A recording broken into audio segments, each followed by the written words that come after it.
RSSನವರೇ ಈಗಲಾದರೂ ಎಚ್ಚೆತ್ತುಕೊಳ್ಳಿ. ಕನಿಷ್ಠ ಪ್ರಚಾರಕರಿಗೆ ID card ನೀಡಿ. ಇಲ್ಲದಿದ್ರೆ ನಿಮಗೆ ಅಪನಿಂದನೆ ಹಣೆಪಟ್ಟಿ ತಪ್ಪಿದ್ದಲ್ಲ. ಕೇಸರಿ ಶಾಲು ಧರಿಸಿ ಬಿಲ್ಡಪ್ ಕೊಡೋರೆಲ್ಲ ಧರ್ಮ ರಕ್ಷಕರಲ್ಲ. ಚೈತ್ರ ಹುಡುಗಾಟ RSSಗೆ ಪ್ರಾಣ ಸಂಕಟ. ಸ್ನೇಹಿತರೆ ನಮಸ್ಕಾರ. ಇಡೀ ರಾಜ್ಯದ ಜನರೇ ಚೈತ್ರ ಕುಂದಾಪುರ ಬಗ್ಗೆನೇ ಮಾಧ್ಯಮಗಳಲ್ಲಿ ನೋಡ್ತಿದ್ದಾರೆ. ಆಕೆಯ ಘನಂದಾರಿ ಕೆಲಸದ ಬಗ್ಗೆ ಕಲರ್ಫುಲ್ ಸ್ಟೋರಿಗಳನ್ನ ಕೇಳ್ತಿದ್ದಾರೆ. ಇತ್ತೀಚಿನ ದಿನಗಳಲ್ಲಿ ಇಂತಹದ್ದೊಂದು ಸಿನಿಮೀಯ ಸ್ಟೈಲ್ನಲ್ಲಿ ನಡೆದಿರುವ ಅತಿ ದೊಡ್ಡ ವಂಚನೆ ಅಂದ್ರೆ ಅದು ಇದೆ ಅಂತ ರಾಜ್ಯದ ಜನ ಮಾತನಾಡ್ತಿದ್ದಾರೆ. ಇದ್ರ ಜೊತೆಗೆ ಸದ್ಯ ಎಸ್ಕೇಪ್ ಆಗಿರುವ ಸ್ವಾಮೀಜಿ, ಮೋಸ ಹೋದ ಉದ್ಯಮಿ ಬಗ್ಗೆ ಕೂಡ ಪುಂಖಾನುಪುಂಖವಾಗಿ ಕತೆಗಳು ಮಾಧ್ಯಮಗಳಲ್ಲಿ ಎಡಬಿಡದೆ ಪ್ರಸಾರ ಆಗ್ತಿವೆ. ಆದ್ರೆ ಇದೆಲ್ಲದಕ್ಕೂ ಮೂಲವಾದ ಪ್ರಮುಖ ಅಂಶದ ಬಗ್ಗೆ ಜನ ತಲೆನೇ ಕೆಡಿಸ್ಕೊಳ್ತಿಲ್ಲ. ಇಷ್ಟಕ್ಕೂ ಏನ ಅಂಶ ಅಂತೀರಾ? ಅದುವೇ ಚೈತ್ರ ಕುಂದಾಪುರ್ ಯಾವ ಸಂಸ್ಥೆ ಹೆಸರು ಹೇಳ್ಕೊಂಡು ಕಬಾಬ್ ಮಾರುವ ವ್ಯಕ್ತಿಗೆ ಮುಖವಾಡ ಹಾಕಿ ಯಾವ ಸಂಸ್ಥೆಯ ಮಹಾನ್ ಪ್ರಚಾರಕ್ಕಂತ ಪೋಸ್ ಕೊಟ್ಟಿದ್ದಳೋ ಆ ಸಂಸ್ಥೆ ಬಗ್ಗೆ ಯಾರೂ ಕೂಡ ತುಟಿ ಬಿಚ್ಚಿಲ್ಲ. ಇಷ್ಟಕ್ಕೂ ಆ ಸಂಸ್ಥೆ ಯಾವುದು ಅಂತೀರಾ? ಅದುವೇ ರಾಷ್ಟ್ರೀಯ ಸ್ವಯಂ ಸೇವಕ ಸಂಘ, ಅರ್ಥಾತ್ RSS. ಎಸ್ ವೀಕ್ಷಕರೇ, ಸದ್ಯ ಚೈತ್ರ ಕುಂದಾಪುರ್ ಮಾತನಾಡಿದ್ದಾರೆಂದು ಹೇಳ್ತಿರುವ ವೈರಲ್ ಆದ ಆಡಿಯೋದಲ್ಲಿ ಒಬ್ಬ ವ್ಯಕ್ತಿಯ ಸಾವಿನ ಬಗ್ಗೆ ಮಾತನಾಡ್ತಾರೆ. ಅಷ್ಟೇ ಅಲ್ಲ, ಆ ವ್ಯಕ್ತಿ ಉತ್ತರ ಭಾರತದಲ್ಲಿ ಪ್ರಭಾವಿ RSSನ ಪ್ರಚಾರಕ ಆದ ವಿಶ್ವನಾಥ್ ಜಿ ಅಂತಾನೂ ಹೇಳ್ತಾರೆ. ಅಲ್ಲದೆ ಆ ವ್ಯಕ್ತಿ ಕಾಶ್ಮೀರದಲ್ಲಿ ಸಾವನ್ನಪ್ಪಿದ್ದಾನೆ ಎನ್ನುವ ಸಂಭಾಷಣೆ ಕೂಡ ಆ ಆಡಿಯೋದಲ್ಲಿದೆ. ಕೇವಲ ಇಷ್ಟು ಮಾತ್ರವಲ್ಲ, ಈ ವಿಶ್ವನಾಥ್ ಜಿ ಎನ್ನುವ ಪಾತ್ರಧಾರಿ ಸತ್ರೆ ಹೊರಗೆ ಸುದ್ದಿಯಾಗಲ್ಲ. ಸಂಘದಲ್ಲಿ ದೊಡ್ಡ ದೊಡ್ಡವರು ಸತ್ರೆ ಮಾತ್ರನೇ ಹೊರಗೆ ಗೊತ್ತಾಗುತ್ತೆ. ಅದು ಬಿಟ್ಟು ಇಂಥವ್ರ ಬಗ್ಗೆ ಹೆಚ್ಚು ಪ್ರಚಾರ ಮಾಡೋಕೆ ಹೋಗಲ್ಲ. ಅಲ್ಲದೆ ಆ ವಿಶ್ವನಾಥ್ ಜಿಗೆ ಮನೆ ಇಲ್ಲ, ಮಕ್ಕಳಿಲ್ಲ. 40 ವರ್ಷದಿಂದ ಇಡೀ ಜೀವನ ಸಂಘಕ್ಕಾಗಿಯೇ ಮುಡಿಪಿಟ್ಟಿದ್ದಾರೆ ಎನ್ನುವ ಮಾತುಗಳು ಆ ಆಡಿಯೋದಲ್ಲಿದೆ. ಆ ಆಡಿಯೋದಲ್ಲಿ ಚೈತ್ರ ಕುಂದಾಪುರ್ ಹೇಳಿದ್ದಾರೆ ಎನ್ನುತ್ತಿರುವ ಆ ವಿಚಾರಗಳನ್ನ ಕೇಳಿದ ಪ್ರತಿಯೊಬ್ಬರಿಗೂ ಆ ವಿಶ್ವನಾಥ್ ಜಿ ಎಂಬ ವ್ಯಕ್ತಿ RSSನ ಹಿರಿಯ ಮುಖಂಡನೇ ಇರಬೇಕು ಎನ್ನುವ ಅನುಮಾನ ಮೂಡದೇ ಇರೋದಿಲ್ಲ.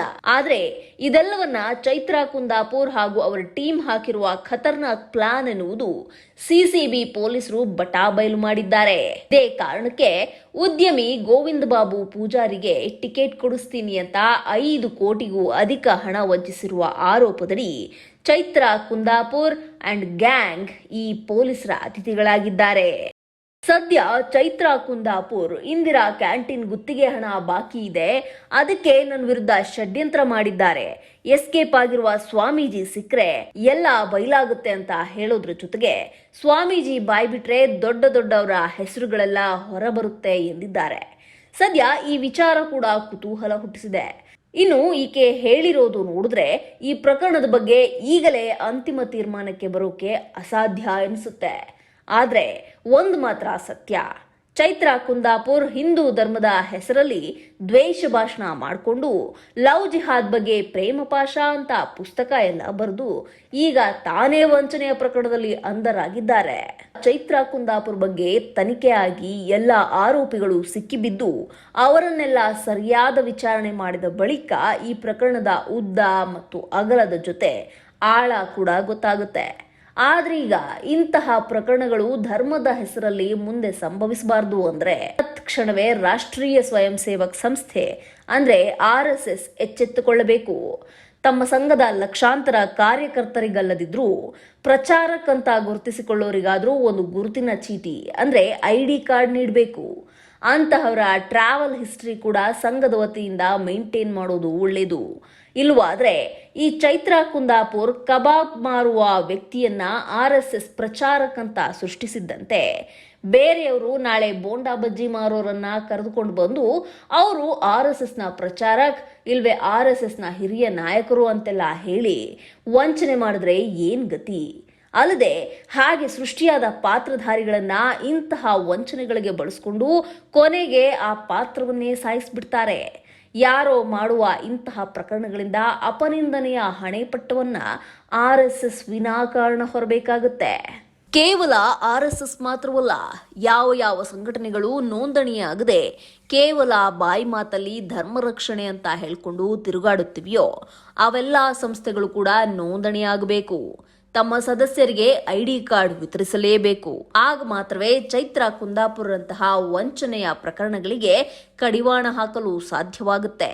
ಸಂಘದ ಬಗ್ಗೆ, ಬಿಜೆಪಿ ಬಗ್ಗೆ ಗೌರವ ನಿಷ್ಠೆ ಇರುವ ಉದ್ಯಮಿ ಗೋವಿಂದ ಬಾಬು ಪೂಜಾರಿಯಂತಹ ವ್ಯಕ್ತಿಗಳು ಕೂಡ ಮೋಸ ಹೋಗೋದು ತಪ್ಪುತ್ತೆ.